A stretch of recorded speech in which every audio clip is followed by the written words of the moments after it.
30 ఏళ్లు దాటికనే శరీరంలో మార్పులొచ్చే ఛాన్స్ ఉంటే మాట నిజమే. అయితే ఇదేం ఒక్కసారే అయిపోదు. కానీ మనం నిర్లక్ష్యం వహిస్తే అది కొన్నేళ్లకు ఎఫెక్ట్ బయటపడుతుందని వైద్యులు హెచ్చరిస్తున్నారు.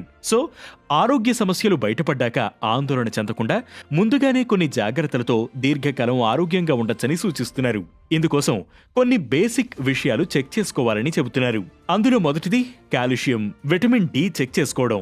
జాయింట్ పెయిన్స్ మొదలైనప్పుడు చాలా మంది బోన్ హెల్త్ పైన ఫోకస్ పెడతారు, కానీ అప్పటికే జరగాల్సిన డ్యామేజ్ జరిగిపోతుందని, బోన్స్ మజిల్ వీక్నెస్ చాప కింద నీరులా వ్యాపిస్తుందని వైద్యులు చెబుతున్నారు. కాల్షియం, విటమిన్ డి లోపిస్తే ఆస్టియోపోనియా, ఓస్టియోపోరోసిస్ వచ్చే రిస్క్ పెరుగుతుందని హెచ్చరిస్తున్నారు. కాబట్టి శరీరానికి తగిన కాల్షియం, విటమిన్ డి ఉండేలా చూసుకోవాలంటున్నారు. ఇక రెండోది స్ట్రెంగ్త్ ట్రైనింగ్. కార్డియో వర్కౌట్స్ అంటే వాకింగ్ లేదా రన్నింగ్ వంటివి మాత్రమే చేసి ఫిట్నెస్ మెయింటైన్ చేయగలుగుతున్నాం అనుకుంటే పొరపాటే. ఒక్క కార్డియో మాత్రమే చేయడం వల్ల భవిష్యత్తులో కండరాలు క్షీణించే ఛాన్స్ ఉంటుందని, కార్డియోతో పాటు స్ట్రెంగ్త్ ట్రైనింగ్ కూడా చేస్తేనే కండరాలు దృఢంగా ఉండడమే కాకుండా జీర్ణక్రియ మెరుగ్గా ఉంటుందని డాక్టర్లు చెబుతున్నారు. ఇక మూడోది రెగ్యులర్ హెల్త్ చెకప్స్ చేయించుకోవడం.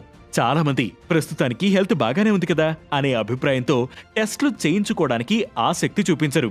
అయితే చాలా వ్యాధులు తీవ్రమైనప్పుడే లక్షణాలు చూపిస్తాయని, అప్పటికే చేయాల్సిన డ్యామేజ్ చేస్తాయి కాబట్టి రెగ్యులర్ చెకప్స్ తప్పనిసరి అని వైద్యులు హెచ్చరిస్తున్నారు. అందులో blood sugar, cholesterol, thyroid, CBC, vitamin D, vitamin బి12, iron or ferritin, blood pressure checkups రెగ్యులర్గా అంటే 3 నుంచి 6 నెలలకోసారి చేయించుకోవడం మంచిదని సూచిస్తున్నారు.